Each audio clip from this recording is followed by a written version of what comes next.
Hello everyone. हमने कल किया था फोर्थ चैप्टर के, बिल्कुल स्टार्टिंग से स्टार्ट किया था फोर्थ चैप्टर। हमने ऑर्डिनरी डिफरेंशियल इक्वेशंस का सेकंड सेमेस्टर और पेपर नंबर आपका ये 2 है। ठीक है, हमने इसकी थ्योरम पढ़ ली हैं, सारे एग्जाम्पल कर लिए हैं। आज हम करेंगे इसके क्वेश्चंस मैं आपको सारे नहीं करवाऊंगी, क्योंकि जैसे आपका फर्स्ट क्वेश्चन करवा दूंगी, सेकंड, थर्ड, फोर्थ, ये जो क्वेश्चन है आपके, ये देखो आपने कल एग्जाम्पल किए थे ना, ऐसे ही फॉर्म में है तो अगले वाले भी आपके ऐसे ही, फिफ्थ सिक्स्थ भी ऐसे ही आएगा। जो सेवन्थ है उसमें सिर्फ आपका म्यू की फॉर्म में दिया गया है, इसलिए करवा दूंगी। और नाइन्थ टेंथ भी बिल्कुल एज इट इज़ है, और ये तीनों ही देख लेंगे अगर आप, ठीक है, करवा ही दूंगी ये तीनों तो मैं। ठीक है, तो अब हम इसको स्टार्ट करते हैं। स्टेटमेंट लिख लेते हैं इसकी। हमारा जो क्वेश्चन नंबर फर्स्ट है वो देखो क्या है।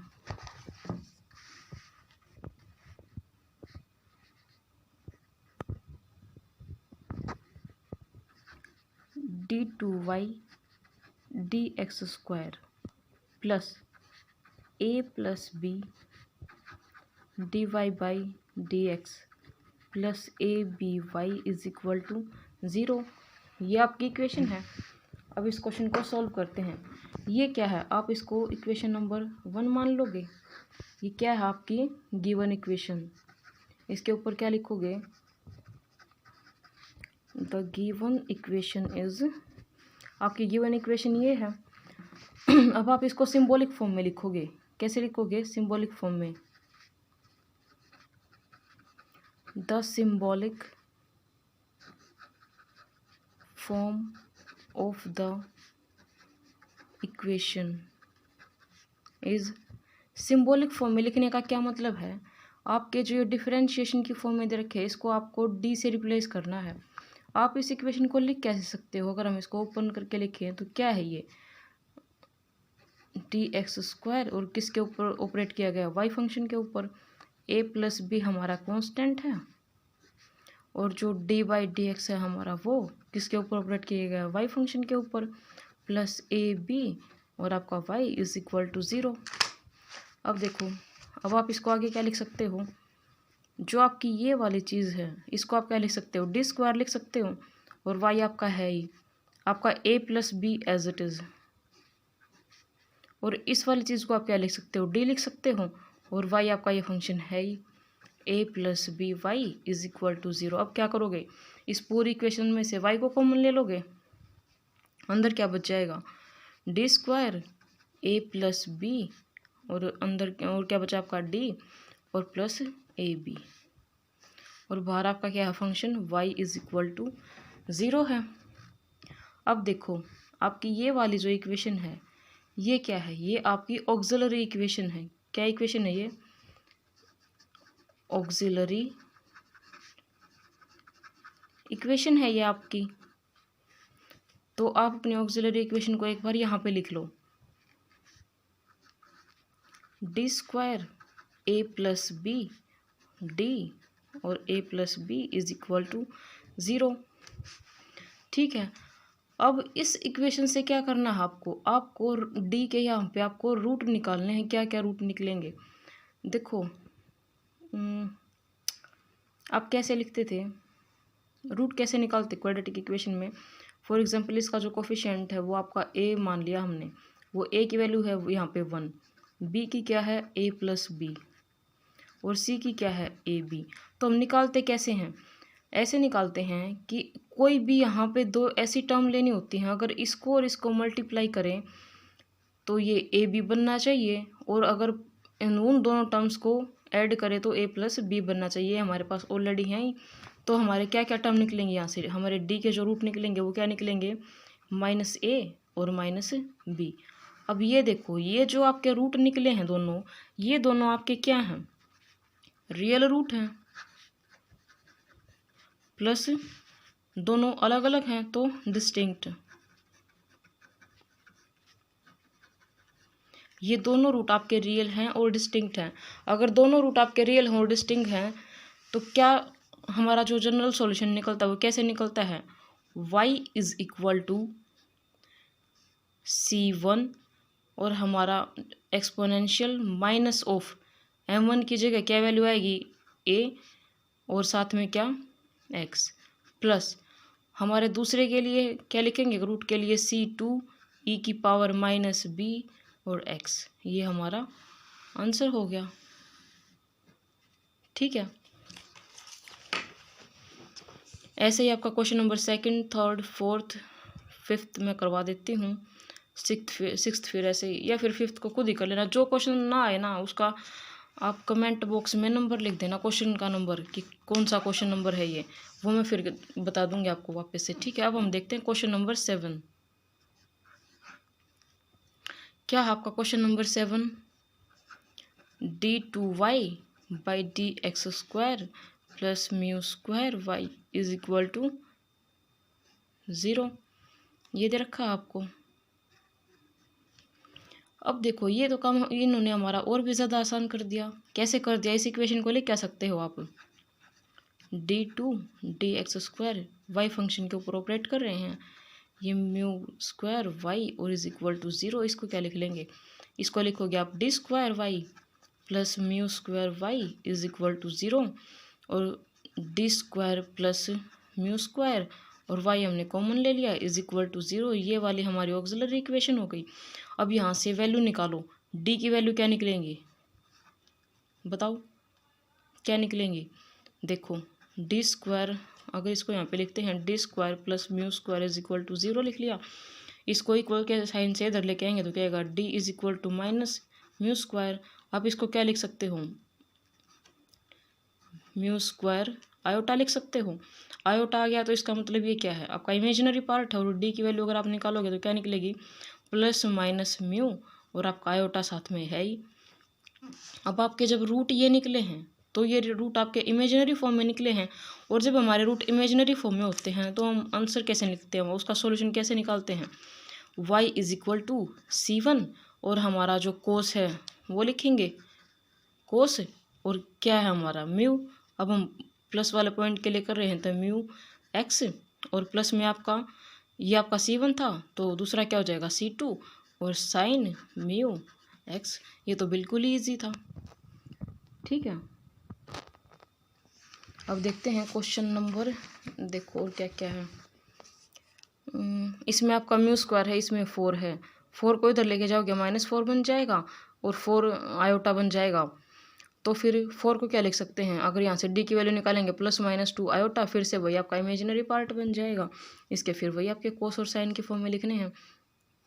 ये भी आपके बिल्कुल ईजी हैं। अब आप ये देखो, है तो ये भी ईजी, हमने ये किया ना अभी, ये ऐसे ही है। ठीक है, समझे क्यों है, क्या फ़र्क आएगा? इसमें 2 पावर थी, इसमें क्या है 4 है। चलो इसको करके देखते हैं। क्वेश्चन नंबर आपका 11, 4 है ये, d4y dx4 minus of a4y is equal to 0। कैसे लिख सकते हो इसको, d4 माइनस a4 और बाहर क्या आपका y इज इक्वल टू 0। आपकी ऑक्सिलरी इक्वेशन सिर्फ ये होती है, d4 minus a4 is equal to 0। अब इस क्या करोगे, d4 इस तरफ और आपका a4 इस तरफ, और अब आगे क्या करोगे, अब आगे क्या करोगे, d4 आपने ऐसे लिखा, अगर आप d² का स्क्वायर लिख सकते हो इसको, और इसको a² का स्क्वायर लिख सकते हो, तो आपकी जो d² की वैल्यू आई वो क्या आई, a²। लेकिन आप ये बताओ, अगर मैं इसको यहाँ ऐसे लिख दूँ -a² का स्क्वायर, तब भी तो यही निकलेगा। तो इसका मतलब क्या हो गया, एक तो हमारा a² प्लस माइनस का बन गया, नहीं इसको अभी तो ऐसे ही लिखो, और दूसरे वाला क्या बन गया, a² और आपका आयोटा।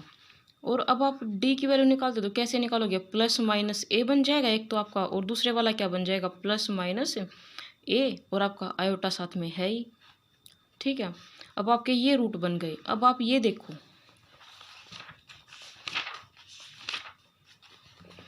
ये वाली चीज़ देखो, अब आप alpha plus iota beta, alpha plus iota beta आपके ये इमेजिनरी रूट वाला था। अब आप ये देखो, इसको कैसे करोगे, आप सिर्फ C1 C2 ऐसे ऐड करते चले जाओगे आगे ही। तो इसमें भी क्या करोगे, कहाँ गया, हमें प्रूव क्या करना है, शो करना है हमें y is equal to C1 C2 C3 C4। कैसे आ गया ये? सबसे पहले तो हम ये वाली चीज़ समझेंगे कैसे आ गई। देखो आपका जब ये प्लस वाला है और प्लस वाली टर्म को हम कैसे लिखेंगे, अभी हमने पिछले क्वेश्चन में भी किया था कि हमारा जो y है वो सॉल्यूशन कैसे निकलेगा, C1 और जो आपका कोस ए एक्स और plus C2 sine A x, इतना तो आपका निकल गया। अब बात बचती है आपकी C3 और C4 की, उसको कैसे निकालोगे? देखो कहाँ गया,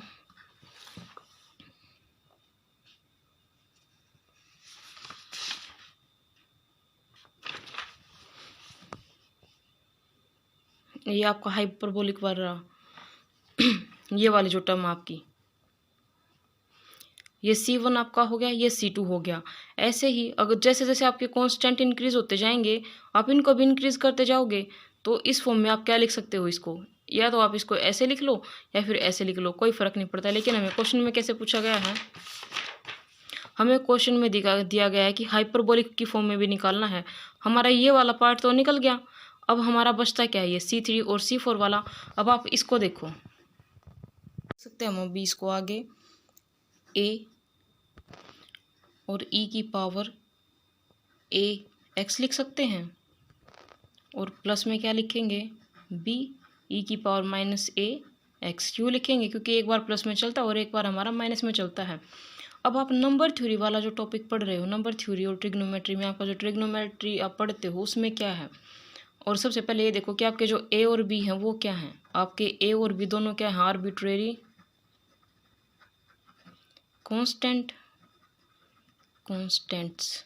ठीक है, आपका a आप एज इट इज़ लिखोगे, इसको क्या लिख सकते हो आप, cos H X plus sine H X plus b आपका एज इट इज़, और ये नेगेटिव साइन है तो इसमें क्या करोगे, बीच में नेगेटिव साइन दे दोगे, कोस एच एक्स और minus sine H X X. और इसके बाद अब क्या करो, अच्छा ये ए भी था आपका साथ में, कोस एच ए एक्स है, ये सारे ए एक्स और ये भी आपका ए एक्स है। अब देखो आगे, अब आप क्या कर सकते हो, इन सारों को ओपन करके लिख सकते हो, a cos H A x plus a sine H A x plus b cos H A x minus b sine H A x. अब कोस वाली टर्म को इकट्ठा कर लो और साइन वाली को इकट्ठा कर लो, क्या बन जाएगा आपका, कोस एच ए एक्स कॉमन आ जाएगा, अंदर क्या बच गया, ए प्लस बी, और फिर इधर क्या आपका साइन वाला कॉमन आ जाएगा, साइन एच ए एक्स, और अंदर क्या बच गया आपका ए, और इसमें से क्या आ गया आपका माइनस बी। ठीक है, अब आपको ये टर्म कुछ समझ आ रही हैं, आप इसको किससे रिप्लेस कर सकते हो, C3 से, और इसको आप किससे रिप्लेस कर सकते हो, C4 से। तो क्या बन गया आपका, C3 cos H A x plus C4 sine H A X, ये आपका बन गया। ये तो आपके C3 और C4 हो गए, ऊपर हमने क्या निकाले हैं, C1 और C2। अब सारों को एक साथ लिख लो, y is equal to C1 cos A x plus C2 sine A x plus C3 cos H A x plus C4 sine H A X. ये आपका कंप्लीट सॉल्यूशन निकल गया। अब मैच करो, हमारा आंसर मैच होता है या नहीं होता। C1 cos A x plus C2 sine A X, C2 sine A X, C3 cos H A X, C3 cos H A X, C4 वाले में क्या है, sine H A X, C4 sine H A X. ठीक है, आपका ये match हो गया। अब आप ये वाला क्वेश्चन देखो, नेक्स्ट वाला, ये दोनों है, इन दोनों में से एक करवाऊंगी, ये करवा देती हूँ आपको। क्वेश्चन नंबर 13, इक्वेशन लिखो क्वेश्चन नंबर 13 की।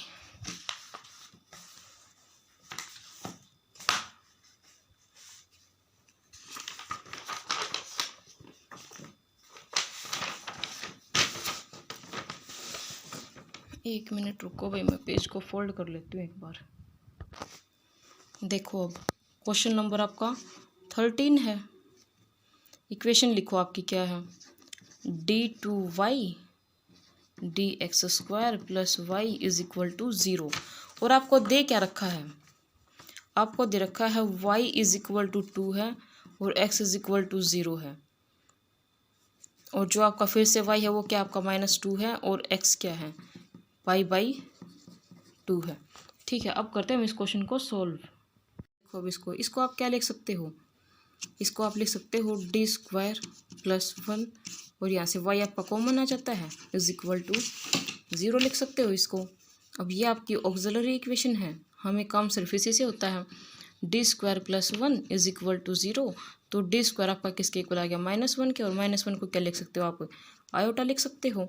और जब आप d की वैल्यू निकालोगे तो क्या निकलेगी, प्लस माइनस आयोटा निकलेगी। और जब आपकी वैल्यू ये निकलेंगी, d की क्या क्या रूट निकले आपके प्लस माइनस आयोटा, तो ये इमेजिनरी फॉर्म में निकल गया। और इमेजिनरी फॉर्म में निकालते हैं तो हम अपना जनरल सॉल्यूशन क्या लिखते हैं, y is equal to cos और साइन की फॉर्म में लिखते हैं c1 cos x plus c2 sine x। अब ये देखो y को तो पुट कर दो 2 और x को 0। जब आप x को y को 2 पुट किया तो हमारी क्या वैल्यू निकलेंगी, x की जगह अगर हम 0 पुट करते हैं तो क्या आएगा, c1 कोस 0 क्या होता है आपका 1 होता है, तो ये आपका c1 बन गया। और साइन 0 आपका क्या होता है 0 होता है, तो ये आपका ख़त्म हो गया। तो यानी कि c1 की वैल्यू क्या आ गई आपकी 2 आ गई। और अब देखो अगर आप y की जगह फिर से 2 पुट करते हो, 2 ही था ना, नहीं -2 है, y की जगह अगर आप -2 पुट करते हो इस इक्वेशन में तो क्या बनता है, एक साइड तो बन गया आपका -2 इक्वल का साइन और x की वैल्यू क्या दे रखी है π/2, यानी कि कोस ऑफ π/2। π/2 पे कोस क्या होता है 0 होता है, ये 0 होता है तो ये कंप्लीट 0 हो गया आपका। प्लस c2 आपका एज इट इज, साइन 90 क्या होता है 1 होता है, तो आपकी जो c2 की वैल्यू है वो क्या आ गई -2 आ गई। c1 की वैल्यू आपकी 2 आ गई और आपकी c2 की वैल्यू क्या आ गई -2 आ गई। अब आप इसमें यहाँ पे c1 और c2 की वैल्यू पुट करो, y is equal to c1 cos x plus c2 sine x, ये आपकी इक्वेशन है।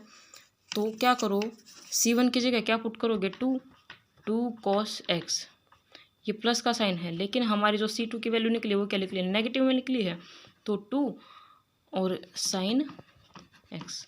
ठीक है, हमारे c1 c2 की वैल्यू हमने डायरेक्ट पुट करी, हमारी एक्सरसाइज के साथ कंप्लीट हो गई। अगर आप ये चाहते हो आपके और क्वेश्चन करवाओ इनमें से, अगर आपकी कोई प्रॉब्लम है पूरी एक्सरसाइज में से एक बार ये क्वेश्चन देख लेना। अगर आपकी कोई प्रॉब्लम है तो मेरे को बता देना, नहीं तो फिर आगे नेक्स्ट टॉपिक स्टार्ट करेंगे। ठीक है, थैंक यू।